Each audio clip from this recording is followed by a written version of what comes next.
So we're really honored to have with us today Andrew Smith, who is the chief of the Bureau of Consumer Protection at the Federal Trade Commission. This is not the CFPB, this is the FTC. And Andrew's going to tell you a little bit about his role and what the FTC is up to. Just by way of background, Andrew is new to his position. He joins the FTC after having spent several years with the law firm here in DC called Covington and Burling, and we actually had an opportunity to work with that firm in issues in the past. So I can vouch for the greatness of that firm, and Andrew certainly is a fantastic attorney. Prior to his time with the firm, he was a staff attorney at the FTC. He led the agency's efforts to make several rules under the Fair Credit Reporting Act. He's written extensively on consumer protection issues.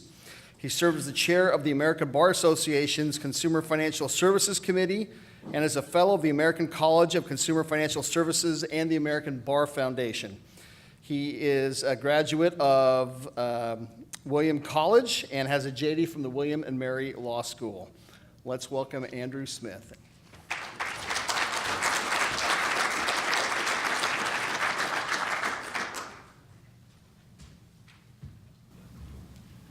Thank you, Sean.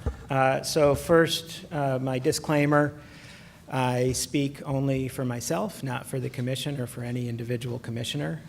That disclaimer is especially heartfelt today because we have, you guys may not know this, but it's sort of an unprecedented situation at the FTC where we have 4 new commissioners and a 5th on the way beginning tomorrow. So all of our commissioners are new. Now that, I say unprecedented, it's technically, I suppose it's not. When the commission opened its doors in 1914, there were 5 new commissioners then as well. But since in the last 100 years, it's an unprecedented situation for us. And I'm also new, as Sean said. That also is a little bit unusual for FTC watchers, folks who have spent time thinking about the FTC or in front of the FTC.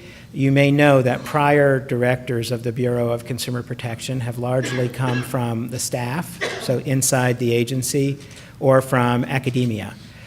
So the fact that I'm from private practice, I'm the first one in a generation who has come from private practice, which I don't really know which way that cuts. I think, though, I would like to think that I may be a little bit more familiar with market realities and what, makes companies tick than someone who has not actually worked in industry.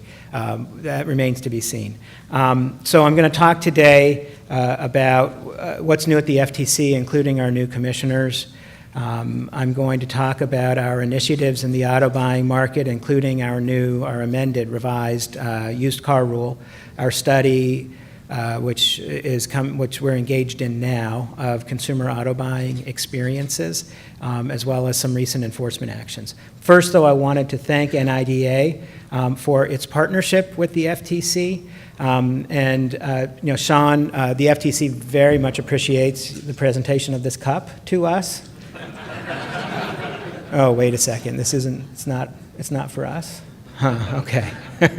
But be that as it may, even though you're not giving me a trophy, we, in the past, NIDA has been very active at the FTC submitting comments on our auto buyer consumer survey, revisions to our holder in due course rule, our used car rule, our Gramm-Leach-Bliley Act privacy rule, our Magnuson-Moss warranty rule, and our risk-based pricing rule. So this is real value add by your trade association to stand up and represent your interests in front of the FTC through the commenting process. NIADA participated in all 3 of our auto roundtables in 2011, and it plays a key role in educating all of you, its members, about regulatory and enforcement developments affecting the motor vehicle industry. So, for example, we recently amended our used car rule, which requires window stickers with important warranty and other information. And last summer, NIADA helped us to prepare a detailed set of FAQs explaining the requirements of the used car rule for car dealers.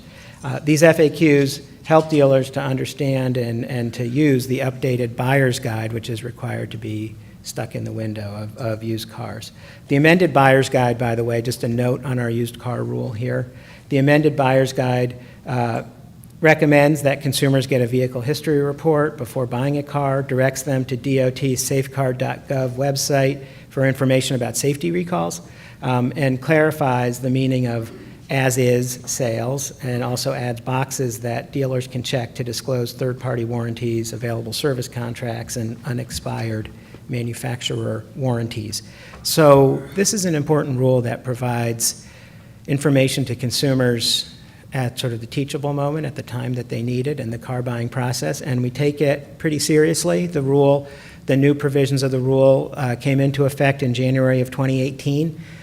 And just this past July, the Commission and partner agencies in 7 states conducted a compliance sweep of 94 dealerships in 20 cities.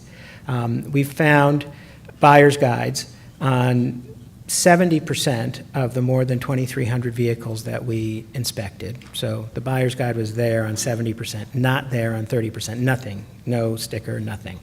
And on about half of the cars that had the sticker, about half of those were using the revised buyer's guide. So that's the good news, is the glass was half full. The less good news is that it was also half empty.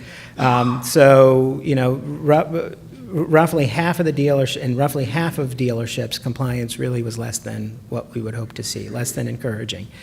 So this didn't result in enforcement actions from the FTC, though. What we did is we sent warning letters to dealers. Actually, they weren't even warning letters. They were we sent letters to every dealership that we inspected, detailing the results of the inspections and providing material to them to help them come into full compliance with the amended rule. So I don't want to say that that's a forgiving enforcement approach. I think it's appropriate here. We have a new rule. We're trying to measure compliance, but it's very important to us to get the word out. And I would remind folks that this is a rule of the Federal Trade Commission, and violations of the rule can result in civil penalties. So I would expect that as we continue to examine for compliance with the used car rule, that the next time, you know, may result in warning letters or even enforcement actions against dealers who haven't included those the buyer's guide in the window. So auto dealers are important to us at the FTC because they're important to consumers. It's the second, perhaps largest financial transaction for many consumers after their home or, you know, maybe student loan. Access to a motor vehicle is essential for consumers in order to get to work and just perform the functions of a, you know, in a you know, modern economy. Since 2012, the FTC has brought over 40 enforcement actions targeting deceptive and unfair practices in the auto marketplace. These have included cases alleging deceptive dealer advertising, deceptive and unfair practices in the finance office, deceptive title loan, debt collection, debt relief practices, privacy and data security failures, and occasionally credit reporting violations. So I'm going to talk a little bit about 2 or 3 enforcement actions recently that might be instructive, but I also wanted to set the table a little bit to describe a little bit more about the FTC and what's new at the FTC, and in particular our 5 new commissioners. So as I said, we were established more than 100 years ago. We have 2 main functions at the FTC: the Bureau of Competition, which regulates antitrust, and the Bureau of Consumer Protection, which is the operating unit that I am in charge of.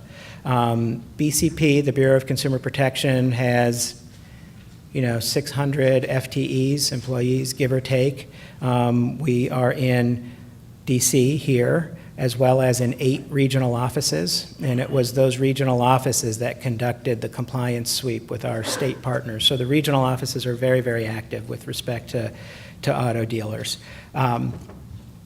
We're charged generally with policing the markets for unfair and deceptive practices. So that would be our organic statute, the FTC Act, prohibits unfair and deceptive practices in commerce. We also enforce many specific laws, such as the Consumer Credit Protection Laws, so TILA, EFTA, Consumer Leasing Act, Fair Credit Reporting Act, Gramm-Leach-Bliley Act. So these are laws that you all have to consult in your everyday practice. We also enforce specific laws around telemarketing and other activities that may be of interest to auto dealers. We're primarily a law enforcement agency. That means we bring law enforcement actions, and frequently we do so with our state partners. So again, the used car compliance sweep, we work with 7 state AGs. We will routinely work with state AGs, particularly in markets that are primarily local or regional, like auto dealers. We occasionally make rules, although that's not our core competency. So we have the used car rule. We've made rules under the Gramm-Leach-Bliley Act for privacy and data security and the like. We conduct studies, such as our auto buyer study. So quick note on the auto buyer study, that's ongoing. We are conducting qualitative research, which means things like focus groups on consumers' experiences relating to buying and financing automobiles. And we are anticipating that we will be issuing a report as the outcome of that study, which is generally what we do, and that report will inform our consumer education and business education and outreach to auto dealers, and potentially as well enforcement action or rulemaking. We also conduct a lot of consumer and business education. So this is something that might be and Sean can give you more details about it if you want it, but we have a website portal that's dedicated specifically, so this is on ftc.gov, dedicated specifically to auto dealers, where we offer guidance on the used car rule, on online disclosures, on data security. We have 80 business blog posts that are dedicated to information relevant to auto dealers, and we have a website portal that more generally provides information to business, including information on how to avoid scams. So we see a lot of scams against businesses, particularly small to medium-sized businesses. We have scams we recently brought a sweep with state partners. It was called Operation Main Street, and it was against a series of scams that targeted businesses. So here's an example. Someone calls up your reception line, your front line, and says, I'm calling from Google. You need to pay. It's like the old Yellow Pages scams. I'm calling from Google. Your listing is expiring, and you need to pay us $750 to renew it. Or one of the scarier scams is someone calling up and saying, I'm from the utility company, you haven't paid your bill, you have to pay me $1,500 by noon or we're going to shut your power off. Which, depending on the business, say it's a restaurant, something like that, that could be really have a pretty dramatic effect. There are the old style, what we used to call toner phoner scams. Someone calls up and says, I'm calling from your computer supply company, and your toner you need to renew your toner, you need to order more toner, and so the person at the reception desk says fine, and he or she gives the credit card number and $75, and sometimes you get nothing for that, and sometimes you get toner that's substandard and reconditioned, and then a week later you get a call from your real toner supplier who says, oh, it's time for you to order more toner. So you realize that you've been scammed. So there are a lot of scams like that targeted at businesses as business owners. It's something that you, I'm sure, are mindful of, and that also is an area where the FTC is active, protecting all of you. And on our website, we have information about how to avoid scams, as well as how to protect consumers' personal information, which I know is important to all of you. You're handling a lot of sensitive information, social security numbers, credit card numbers, bank account information, and the like. Credit scores, credit reports, that's very important. So one last note on the FTC and our role with respect to auto dealers. The Dodd-Frank Act in 2011, this is probably not news to most of you, but it's useful to know if you haven't heard this before. In 2011, the Dodd-Frank Act created the Consumer Financial Protection Bureau. But for the most part, it carved out auto dealers from the Consumer Financial Protection Bureau's jurisdiction. One big exception there is buy here, pay here, who are subject to CFPB jurisdiction, and the CFPB has brought several cases in that market.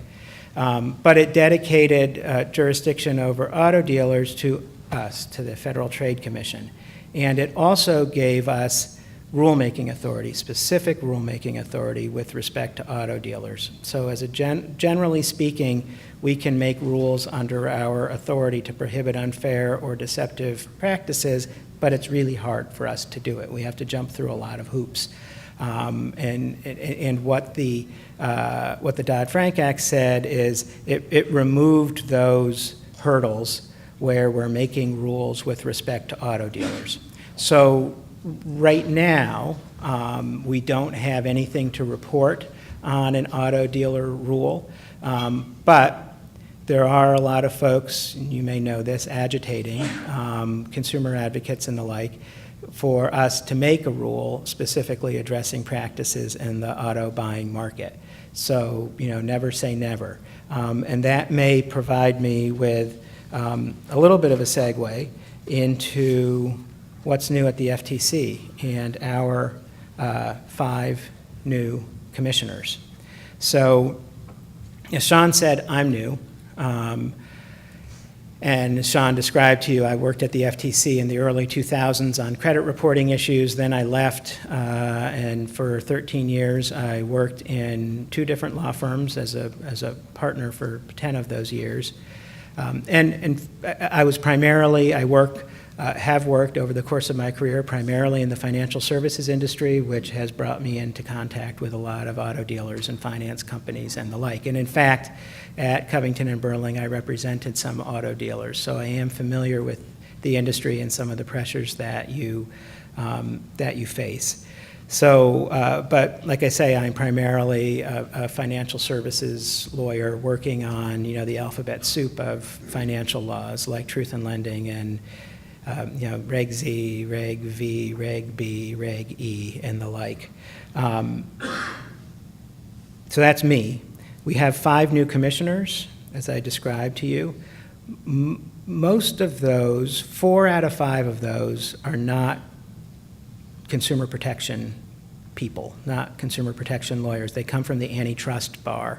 So those 4 are lawyers, but they are primarily antitrust lawyers. I described to you that we have 2 big missions, competition and consumer protection. So these folks are on the competition side.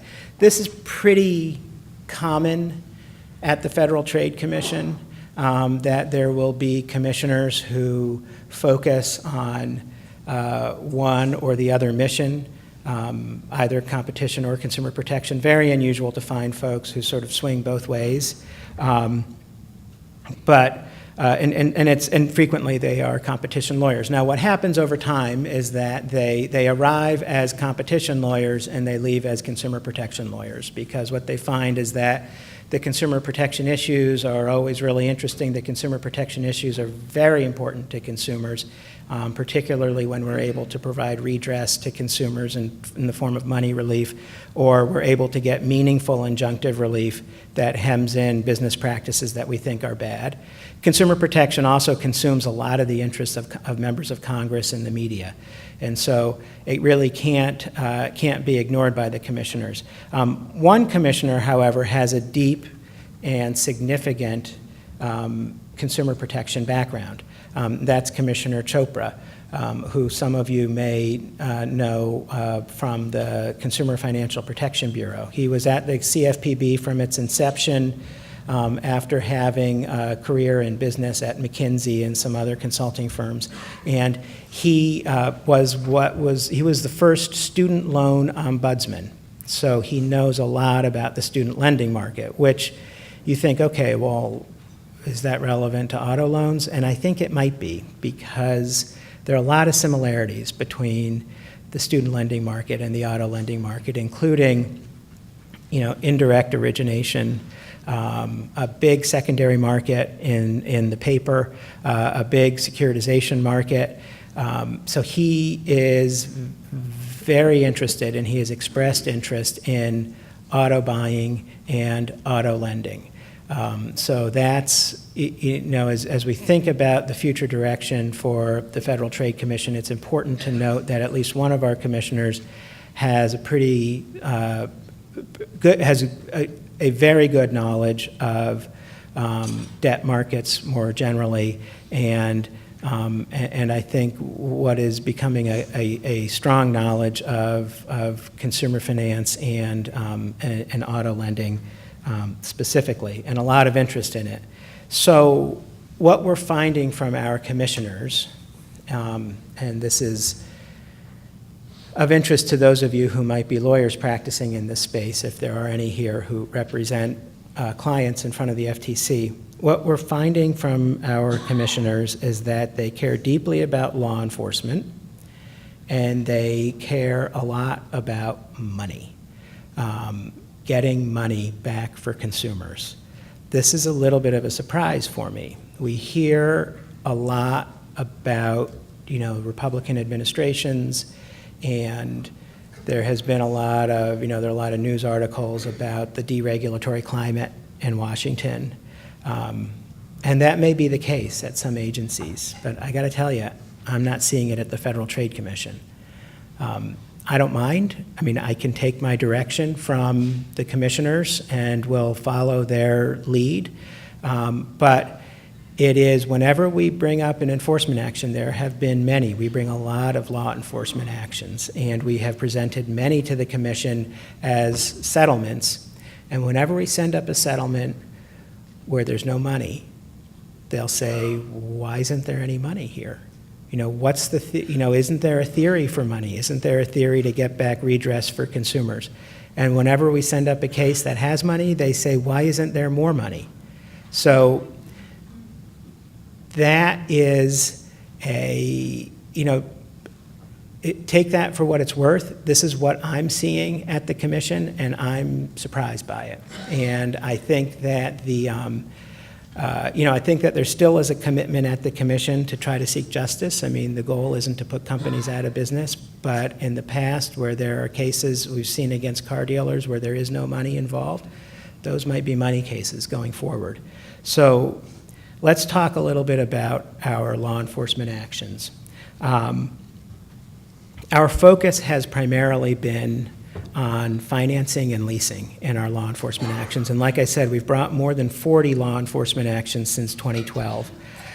We also have had a couple recently with respect to recalls, and particularly with used car sales, and I think that we probably have talked about that at prior NIADA events.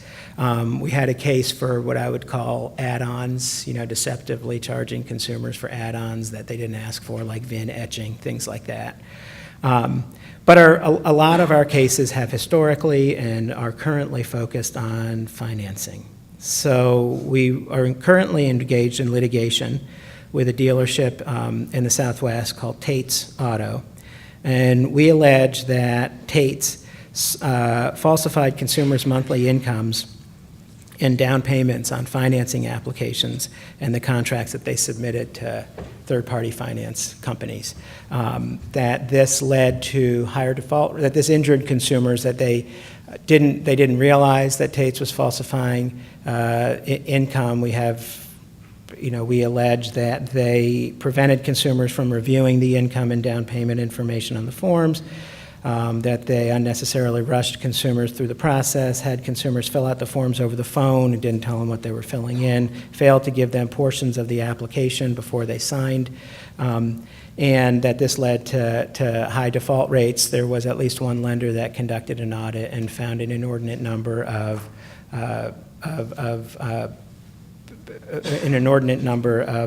retail installment contracts with misstated income.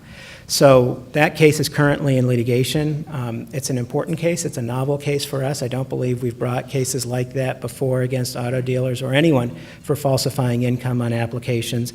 And there's a bookend and in cases that we just recently announced against a group of companies that were offering fake pay stubs, fake bank statements, and the like to consumers. Also a novel case, because what we are essentially alleging is that the injured party there, so I have a website and I say I can concoct a realistic-looking bank statement for you or a realistic-looking pay stub, and you pay me a couple of dollars for it. And then I take that bank statement down to Wells Fargo and use it to apply for a mortgage. So the injured person there is really Wells Fargo, not a consumer. But in that case, we were able to allege that that was an unfair practice sort of on the economy, as well as deceptive, because they were providing consumers with the means and instrumentalities to deceive somebody else, perhaps one of you, if they came in with a fake pay stub to verify income that didn't actually exist. And fake W-2s, by the way, I should add as well. So those two cases talking about falsifying income, that's something that's important to the FTC. We also recently brought a case against a dealer, Cowboy Toyota. This was a settlement. It was an administrative settlement for no money. So a lot of our cases to date have been no money cases, which isn't to diminish their seriousness, but I mentioned that because of what I said earlier, that the commission, there seems to be an increasing level of concern among commissioners about administrative settlements where there is no money. So Cowboy Toyota ran full-page Spanish language ads that consumers could buy or lease a vehicle at favorable terms, and the terms were prominently stated in Spanish. And then there were material limitations to those, and we allege that the problem was that those limitations were in fine print, and that those limitations were in English. And meanwhile, the disclosures of the terms were in Spanish. The limitations were things like, so we allege that the ads misrepresented that no down payment was required. In fact, the fine print said that it was. That the advertised low monthly payments were available for financing, and in fact, they were only available for leasing. And that the advertised rates and monthly payments and other terms were available to consumers regardless of credit, and in fact, they were only available for good credit. Again, an administrative case. Some argue that our administrative orders have no teeth. I disagree. I think that being sanctioned by a federal agency is meaningful, in particular with respect to licensing authorities and the like, but it's also meaningful because if you subsequently violate that administrative order, we can then go after you for civil penalties without having to show any consumer injury. So we did that recently in a case against a dealership called Norm Reeves, and it was an order enforcement case. The dealership had earlier, we had the dealership under order by deceptively claiming that low monthly payments were widely available when in fact they required Tier 1 credit and a heavy down payment. And they did the same thing again, basically advertised terms that weren't available but claimed that they were available more generally. And we obtained a $1.4 million civil penalty, which is significant, I think. And so, but this is the way that the FTC regulates. We have, again, we're a very old agency, more than 100 years old. We're sort of the proto-administrative agency before the Securities and Exchange Commission or the FDIC or any of those other agencies. And what Congress gave us were a set of administrative tools to bring administrative cease and desist orders, where you essentially got one bite at the apple, and then if you violated that order, you would be subject to civil penalties. The civil penalty rate right now is $40,000 per violation per day, so that can add up. And those are the tools that we've been given for law enforcement, and those are the tools that we have used with respect to the auto industry. So with that, I wanted to stop, but if folks have a question or two, I'd be happy to take them. The question, as far as I think it was at Cowboy Toyota again, I've seen a lot of ads when it says unapproved credit, OAC. Is that still a usable term in your eyes, or the OAC or unapproved credit is not disclosed enough as far as good credit, bad credit to qualify for the payments? So I have a colleague with me here, Tom Weedor, and I'm going to look over from the Federal Trade Commission. I'm going to look in Tom's direction. Do you know of any cases where we have alleged that OAC was not adequate to disclaim availability of terms? I mean, we will generally look at the totality of the ad and whether that kind of disclosure is clear and conspicuous and conveyed to a reasonable consumer.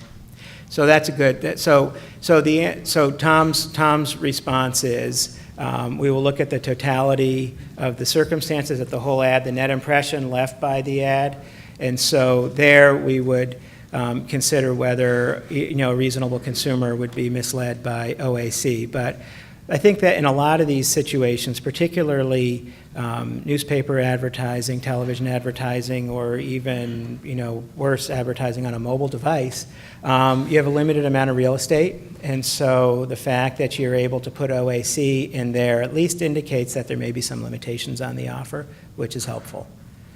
There's a question in the, oh. Really quick, and I'm hoping for some advice here, because we've been watching, we have a lot of, speaking of people who speak Spanish, we do some advertising to the Hispanic community, and we've been trying to create our contracts in Spanish. Our problem is that depending on what sort of dialectal Spanish these people speak, they take different interpretations, and because of it, we haven't actually published any of these contracts. We've even spoken with Reynolds and Reynolds because they had some and pulled them back. And we literally had a legal translating company come and translate our contracts. And I had somebody who was from Mexico read them. I had somebody from Cuba read them, and I got two totally different interpretations. So how do we protect ourselves when we're trying to do the best that we can? We offer Spanish Carfax. We have a Spanish website. We try to do what we can, and yet we fall in that pitfall if we have somebody who's speaking Spanish who then says that we gave them an English contract. Right. So, a lot of folks are redoing their paper in foreign languages because, as I understand, there are state law requirements, particularly in California, where if you negotiate the deal in one language, you have to have the paper in that same language. That is not really the FTC's issue. So I think that if you are trying to put your contracts in language that would be understood by the consumer with whom you're dealing, then that would be something that we would view favorably. In the case of this Cowboy Toyota situation, they were specifically advertising favorable terms in Spanish and then disclaiming them in English, and we said that's not adequate. That's a different issue, I think, than negotiating in Spanish and then providing a contract in Spanish. And I think, again, that I don't imagine that would be a case that we would bring. And one reason, for example, is because one of the things that we've seen in these markets is that although folks may not speak English or English as their first language, they frequently can find someone who does, who can help them understand what the contract means. Yes, a question? I have a question, Andrew. How do you watch the TV ads that might say $100 or $199 a month for this wonderful car? And the writing is so small at the bottom of the screen that even if you took a magnifying glass, you couldn't read it. How do you relate to that versus an ad in the newspaper? Right. Well, television advertising, particularly for something as complicated as auto finance or auto lease, has been a challenge for us for a long time. We brought a bunch of cases in the 1980s and 90s against companies, against car dealerships for television advertisements that didn't disclose that didn't disclose the limitations on the offer properly. And one case comes to mind, Peacock Buick, and those cases are still good law, and in those cases we talk about what would be an appropriate amount of time to have the voiceover run on the screen, what would be an appropriate font size, and for how long the limitation should appear on the screen, and so that we still evaluate television advertisements by those same standards that were established probably 20 or 30 years ago. Hi, Andrew. I'm in marketing. There's a big trend in Europe that just went into effect, GDPR. Are you feeling any pressure in your organization to adopt some of those standards in the U.S.? And do you have any advice or any comments on that regulation? So GDPR is really probably, I mean, the actual requirements of the GDPR are not so terribly new. They look to me to be pretty similar to the 1995 Privacy Directive, but certainly the enforcement is new. And we have folks may or may not know that you cannot transfer data. The GDPR and its predecessor rules prohibit someone from transferring data from the EU to any other jurisdiction where the protection for that data would be inadequate. Well, it turns out that the United States is one of those inadequate jurisdictions, as I should add are just about every other country in the world, except for maybe Argentina and Japan or something like that. And so what we have established with working with the European Commission is something called the Privacy Shield, and companies that adhere to the Privacy Shield framework, that voluntarily make promises to protect data, will be able to transfer data from the EU to the United States. The Privacy Shield framework is hugely important. $500 billion of transatlantic data flows depend on the renewal of this Privacy Shield framework. The Privacy Shield framework is revisited by the European Commission every year in October. So that's coming up, less than a month.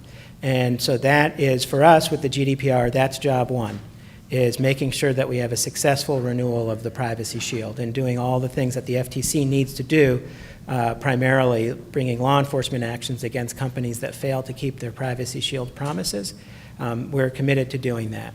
With respect to GDPR and the new California privacy rule more generally, so California passed a comprehensive privacy statute, which doesn't go into effect until January of 2020, and right now continues to be a bit of a moving target because there are amendments being made to the bill sort of continuously. But it's got a lot of people, and particularly in the tech industry, concerned that we will be subject to a patchwork of conflicting state privacy laws. So there is more impetus now than ever before for preemption of state privacy laws. And in that context, so at the FTC, we don't know from preemption. We don't advocate preemption of state laws.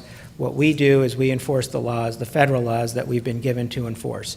But we will certainly be asked to comment on privacy legislation and to provide technical advice to members of Congress, and maybe the Commission will be asked for its opinion on some of this privacy legislation that's being enacted or being proposed at the federal level. From our perspective, though, we think that United States privacy laws are strong. We think that we have a strong record of enforcement. We have laws like Children's Online Privacy Protection Fair Credit Reporting Act, health and HIPAA, the health privacy laws, the Video Privacy Protection Act, and the list goes on and on and on. And we think that those are strong laws, and to the extent that we enforce them, we will enforce them vigorously so that folks understand that we have meaningful privacy protection at the federal level.